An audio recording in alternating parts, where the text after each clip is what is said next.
9 თვლის ტრაგიკული გარდაცვალებიდან დღემდე ბარბარე რაფალიანცის სიკვდილის მიზეზი კვლავ დაუდგენელია. ეკა ზღულაძის მიერ პირად კონტროლზე აყვანილ საქმეზე ამ დრომდე არ დაუკითხავთ გარდაცვლის დედა. უცვლელია ბარბარეს ოჯახის წევრების პოზიციათ, მათ ეჭვი ამ დრომდე ნაციონალური მოძრაობის ადგილობრივ წარმომადგენლებზე აქვს და ისევ წინასწარი მუქარის ფაქტებზე საუბრობენ. დაკითხვაზე უკვე იმყოფებოდა ოჯახის მიერ ეჭვმიტანილი პირი, რომელიც ოჯახის ბრალდებებს კატეგორიულად უარყოფს. ახალშობილის გარდაცვალების საქმეზე ახალი დეტალების გარკვევას დღეს მეცხრე არხი ცდილობს. Obedulshro გამოირიცხა. დაკავებულები არავინ არ არის.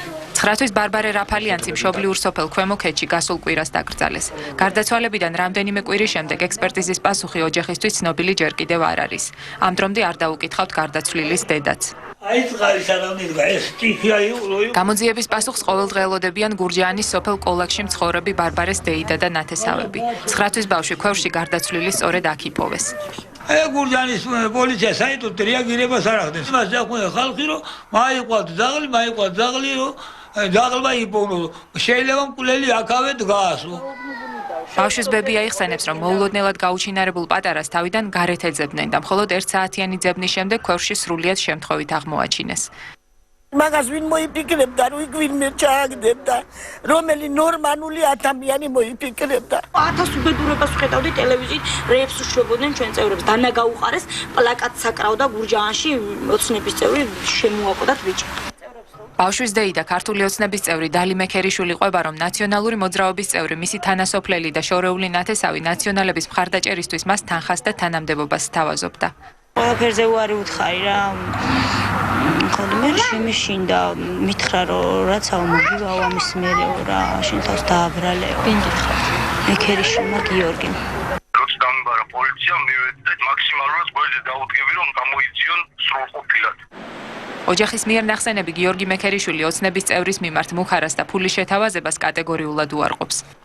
არანაირ მუხარას, არანაირ თანხის შეთავაზებას ჩემი მხრიდან ადგილი არ გქონია. უბრალოდ წლების მანძილზე არ ყოფილვარ, ჩავედი, მოვიკითხე, როგორც ადამიანს მოიკითხავს, გამოველაპარაკე. მე რო წლების წინ წამოვედი, თვითონ მაგ ბავშვის დედა იყო პატარა რა. მაგ ბავშვის არსებობა გავიგე მაგ შემთხვევის დღეს. თუ გჯერათ ჩემი და თუ დამიჯერე. სამწუხაროდ ზოგიერთი საინფორმაციო საშუალების მხრიდან პირდაპირ ხდება რამდენიმე ადამიანის დადანაშაულება. კახეთის საინფორმაციო ცენტრი ამჟამად ბარბარე რაფალიანცის საქმეზე ჟურნალისტურ მოკვლევას ამზადებს. ტრაგედიის თვითმხილველი ჟურნალისტი გელა მთიულიშვილი ოჯახის წევრთა კომენტარებში არსებულ წინააღმდეგობებზე საუბრობს. სამწუხაროდ მოხდა ისე, რომ ოჯახის წევრებისგან ვისმენთ საპირისპირო კომენტარებს, რაც ძალიან მაფიქრებს. ალბათობა იმისა უფრო მეტი, ინფორმაციების დონეზე არის, რომ ბავშვი შემოაკვდათ და შემდგომ მოიშორეს ის თავიდან ქვევრში ჩაგდებით. და ასევე არის ვერსია, რომელსაც სხვადასხვა გარემოებებით ვამყარებთ, რომ ბავშვი ქვევრში ჩააგდო ადამიანმა, რომელიც არ იყო უცხო და მან შეძლო შემდგომ უკვე ეზოში და სახლის პირველ სართულზე შეკრებილ ხალხში შერევა.